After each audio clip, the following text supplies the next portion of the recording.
she reached into a liquor cabinet, turned around, and was stabbed 9 times in front of her little boy. My 4-year-old son was right next to me screaming, "Daddy, quit stabbing Mama."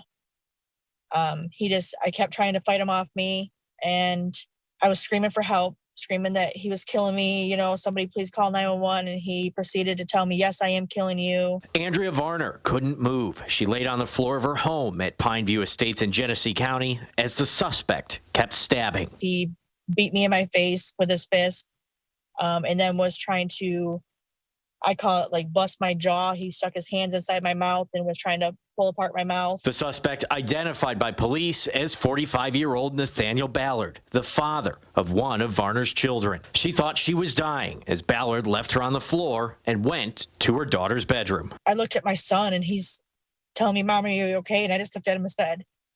I said, "Buddy, go hide." I said, "Mom's going to go get us some help." So I lifted myself off the ground, ran through the bathroom to the front door, and just started screaming. She found help at a neighbor's home and collapsed on the couch. I'm very thankful for the gentleman that opened the door, because if it wasn't for them, I wouldn't be here. That was April 13th. Varner spent 2 weeks in the hospital, had numerous surgeries, and still may need another. The attack led to a weeks-long search for Ballard.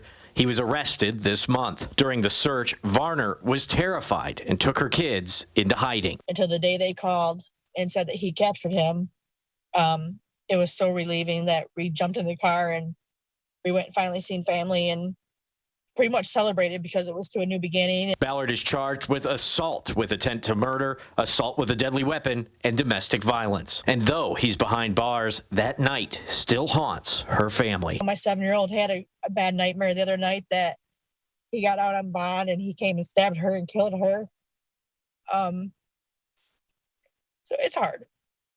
It's going to be something that it's going to take a while to get rid of. But it's the beginning of a new chapter for Varner and her family. She feels blessed to be alive, that her kids weren't injured, and that they can escape what she says was a violent relationship. Even then, it's still a struggle. She and her kids don't have a home anymore. And because of her injuries, Varner can't work for another month at least. It's a big change because I've never had to depend on anybody. The community has raised $5,000 for her medical bills and a new home. They have a $10,000 goal. Scott Walczek, WNEM TV 5.